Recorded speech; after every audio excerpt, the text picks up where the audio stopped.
Yo guys, what's up? So, it is Friday, August 6th. I am showered and done physical work before the sun's down. I'm pretty stoked. First time that's happened in quite a few weeks. Except for my trip up to Pennsylvania. So today, what I did on the truck was, you see the hole that was gapped on the top when I raised the roof between the yellow walls, they were white, and then the top of the curve.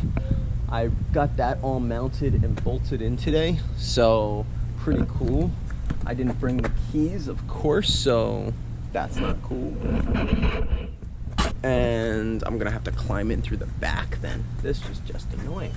Anyways, I'm not going to show you, but up on the roof, actually, heck, I will show you guys. Why not?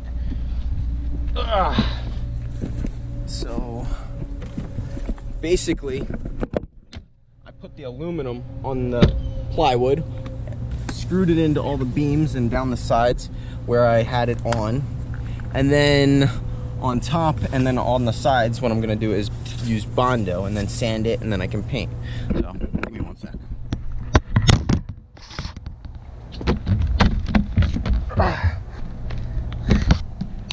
Okay, so basically, you can see here, I Bondoed the hole, all the holes, all the screw holes, all the gaps.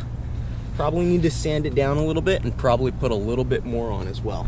So I had, you know, the fiberglass and then into the actual wood. I might need to put a beam on this side and on this side and screw them together and then Bondo it, because it just, I don't think this is gonna work really well because there's that give in the Bondo, or in the fiberglass.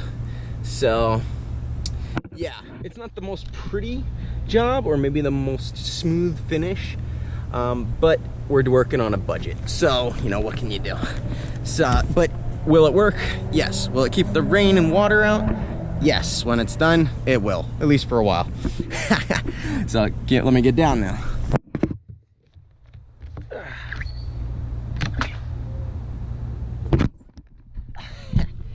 So that's how I've been getting up and down off the truck. Just got a little cabinet out of the there's a big trash bin section in my apartment complex that's over there. So you've seen the back of the aluminum on the back of the truck. Now let's jump in real quick inside the truck, and I will show you the inside part of what I did on the aluminum in the outside. So, all right.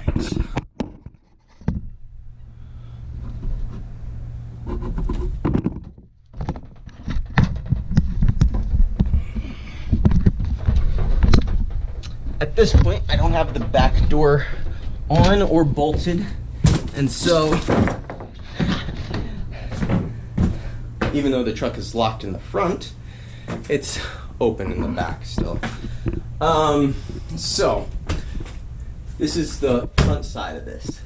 So what I did is got some large washers, wrapped a sheet of plywood in the aluminum, and then ran the holes through the everything with just it tacked up, and then I ran all these bolts with lock nuts onto the bolts and just tighten them on really good. So I still need to Bondo that so that won't let any rain or water in. But that is a nice solid unmoving piece there. And eventually this will have the whole wall. And wow, it is hot as in here. So let's get out of here. Just like that. So I didn't even need the keys. Yeah, that is where I am starting off this weekend on. So hopefully over the weekend I'll be able to get the rest of the box outside Bondoed these holes patched. Oh, one of the other things I did do today too was just some miscellaneous stuff. Was I took these bolts, which were the old bolts that were holding the guards on the side of the truck, and also bolting it to the frame, which is right here. And what I did is I took some of those bolts and I drilled new holes through the side paneling and the frame and re-bolted them in. So those on the underside here of the truck, you can see. So basically just making sure that the actual walls are bolted to the frame, as well as to the walls bolted to the actual walls. The inside walls are screwed and bolted together with the actual outside walls. So that way I'm not going to get any flex or chatter when I'm driving down the highway, hopefully. That's the idea, have everything nice and firm. So, yeah, guys, that is what has happened over the last few days. The other thing that I've been doing when I'm not working on the truck full-time, or during the days after work or on the weekends, is I am doing the research on all of the different products that I want to have inside of the actual truck. So the different types of wiring, and buying that in bulk so I can run it. The piping for the water and the gas, the actual water tanks, and looking for a good place that's close by so its shipping isn't really expensive. All of that. There's a lot of other things like the stove range, and getting a gas burner two-top, and the refrigerator, and just a handful of things. So a lot of research, a lot of like, okay, is this the best option? Is it the most best use of our resources, of our gas, of our water? Is it actually a good cost? Because, you know, budget is of essence on this build, and so I'm not looking to spend a huge amount, and so therefore, even with the way that I'm building it, I'm just actually not making it where I'm spending as much as I could. If I really wanted to go and do it like right, or like really well done, where it like just looked really professionally done, I could do that, but then I'd also be spending probably about 3 times as much as what I'm spending right now. And I'm just, for me, I just need it to be functional. I don't necessarily need it to be beautiful and picture perfect.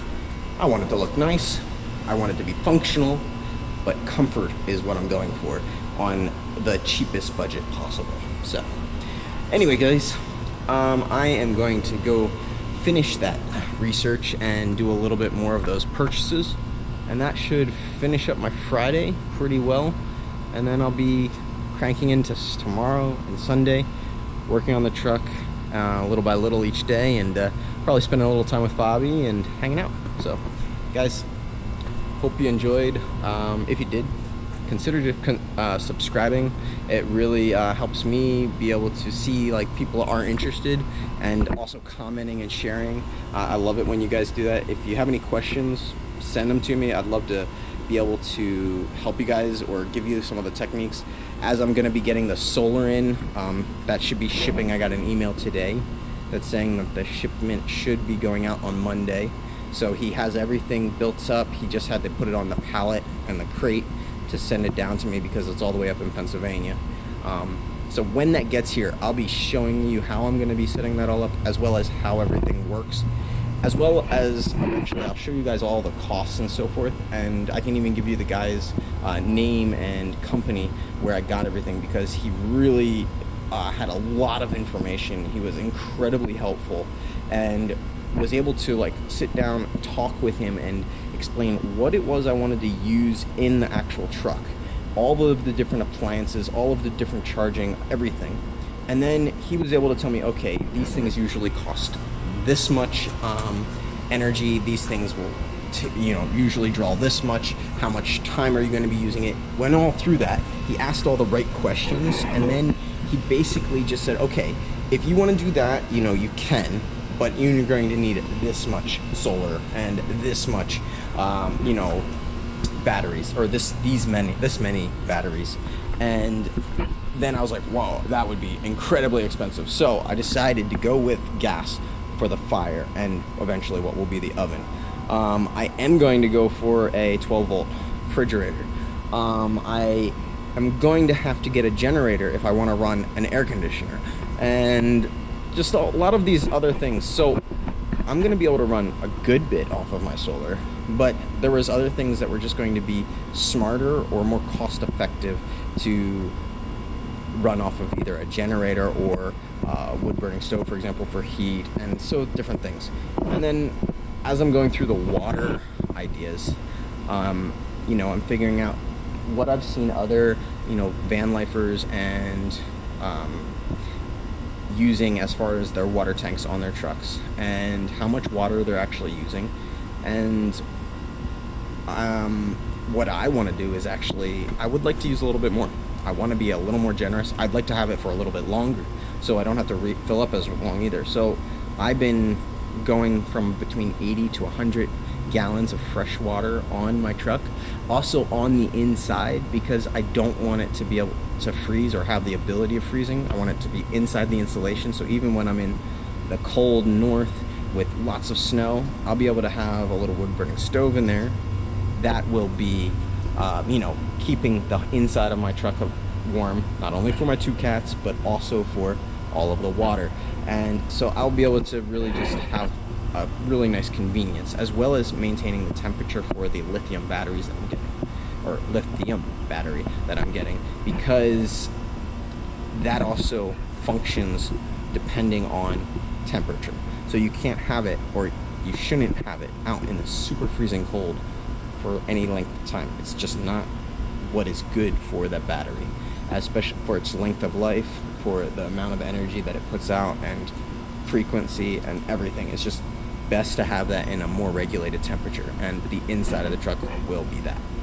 So this video is getting incredibly long. I am rambling. Anyways, guys, thanks for watching.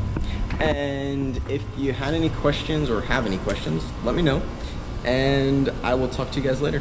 Peace out. Bye.